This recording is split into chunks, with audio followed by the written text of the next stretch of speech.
naka-silent lahat. Walang natin. Okay na.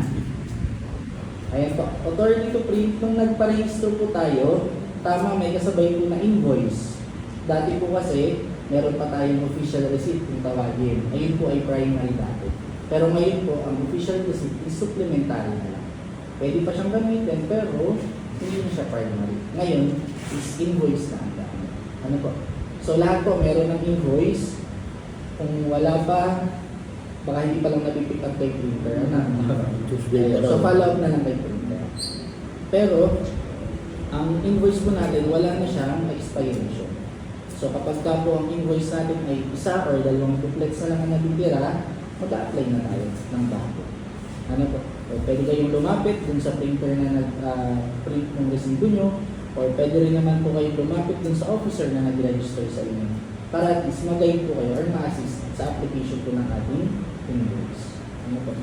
Siya nga po pala ang invoice natin ngayon or ang invoicing natin ngayon is accrual na.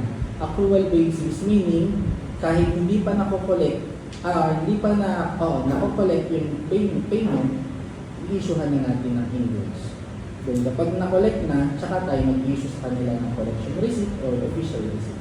Ano ba?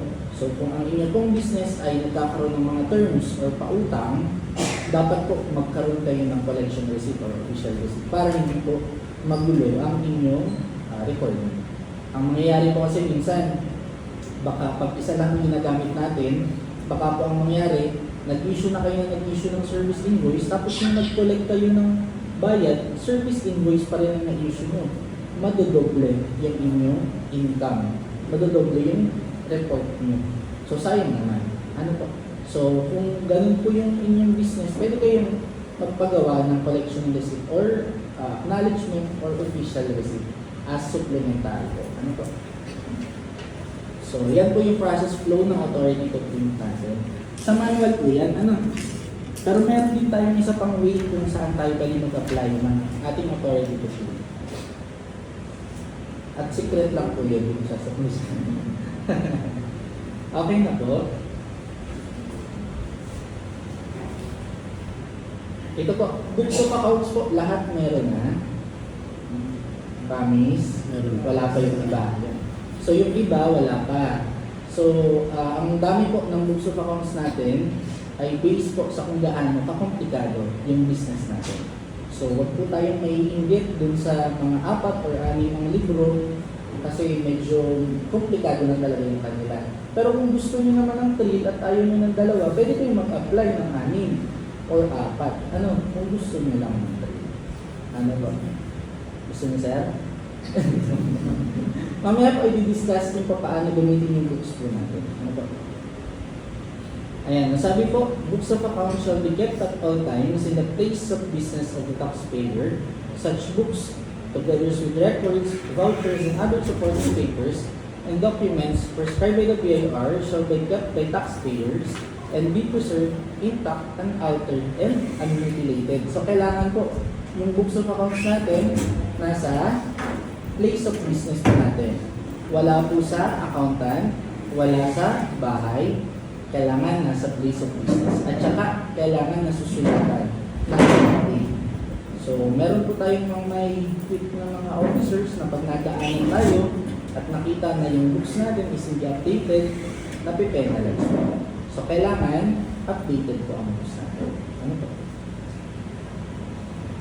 Ayan po yung process flow ng application po ng books natin for manual. So, meron din po isa pang way, mamaya ituturo ko din po kung ano. Bahapyaw lang naman po. Pero baka pamilyar na rin po sa kanya. Baka narinig ko na rin. Okay na po. Ayan po yung itsura ng books para din sa mga wala pa pong books ha. Para po sa non-VAT, kadalasan 2 lang po yung aming pinapa-apply. Pero kapag VAT po, depende na po si taxpayer kung ilan po. Ano po? Update po ng registration, marami po tayong dahilan bakit tayo nagpapa-update.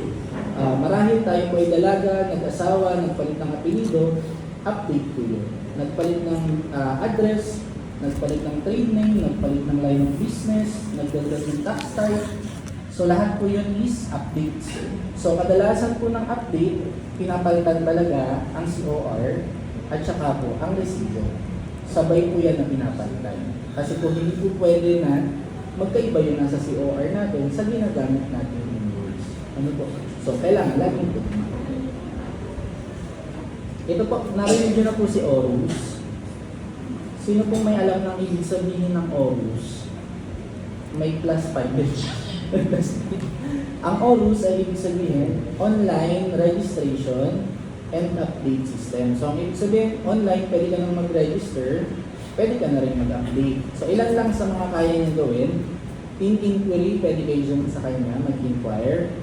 Team registration, issuance ng team, pwede po sa kanya. Kung sino pong mga wala pang team ID, pwede po kayo mag-generate sa kanya ng digital team ID. Ano po? So dyan, pwede nyo pong i-upload yung favorite po ninyo na selfie.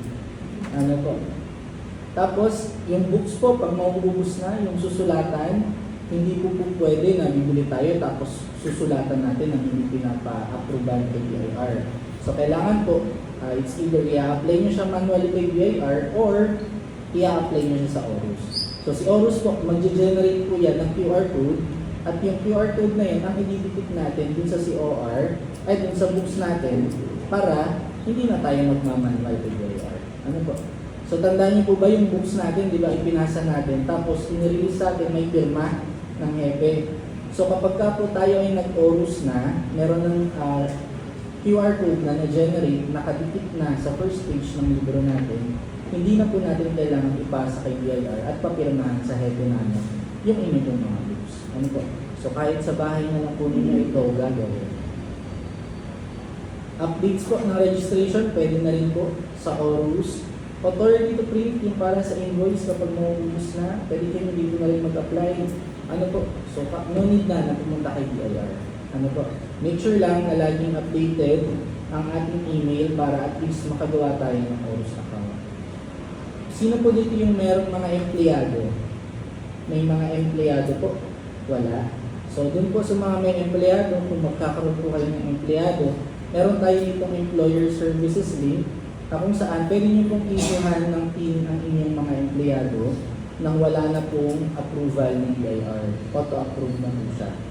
Ano po? So, dumating yung time na magkaroon kayo ng empleyado, make sure lang na meron kayong 1601C sa inyong mga COR para ma-enjoy nyo yung employer services link. Ano po? Additional reminders lang po.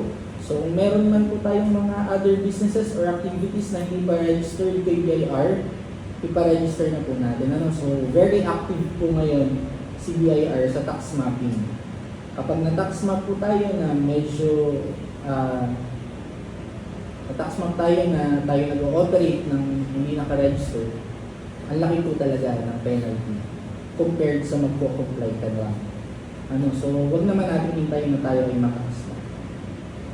Then, kailangan natin i-display yung ating BIR Certificate of Registration at saka yung notice to issue receipt or invoice na poster, yung color green po. Kailangan po ang naka-display ay original, hindi po pwede na photocopy.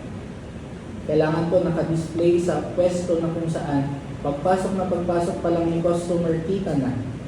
So ang tendency po kasi noon, once na nag-ikot si BIR at nakita na, pagdaan pa lang sa may pito, naka-display na ng maayos, so ang tendency is lampasan na lang tayo or hindi na i-check yung ating mga dokumento.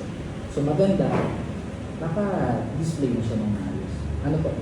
Ang mga chine-check po palagi ng mga nagpa-tax map is yung ating COR, yung ating notice to issue receipt, yung books po natin kung ito ay updated, at saka po yung ating mga resibo or invoice kailangan nasa place of business or updated. So ano po? Sino po dito yung mga naka-8%? Yung mga nag-8%, ay paalala lang po ha, ang 8% ay hindi po pang habang buhay. Sad.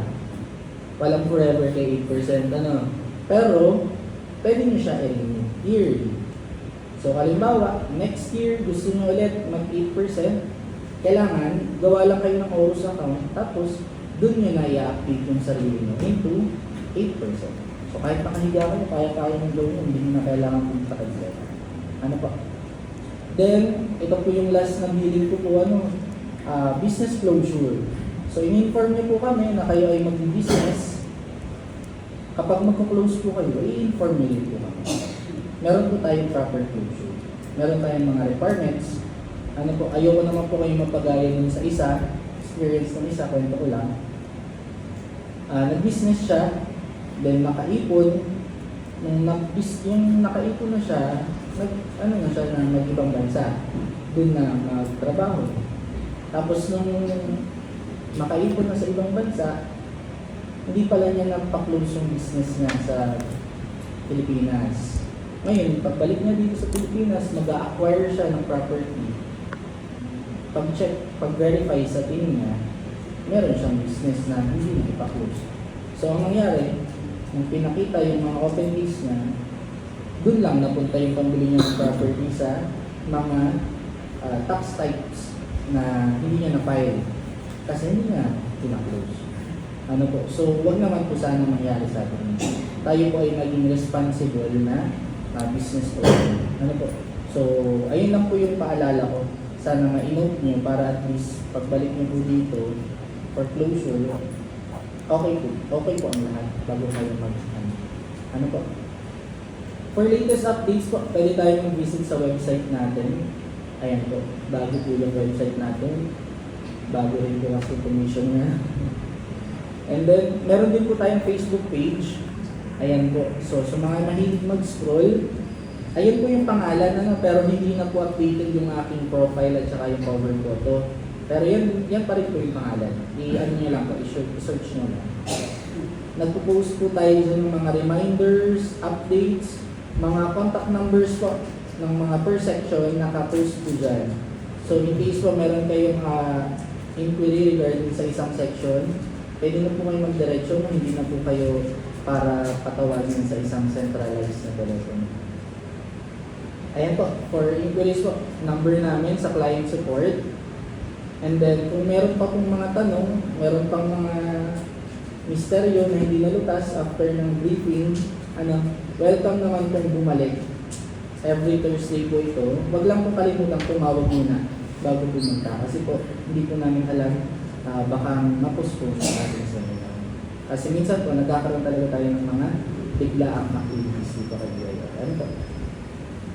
Yun lang po para sa client support. Wait lang po ha. Pagpasensyahan nyo na po at manual po kung tatawagin yung mga aking kasunod.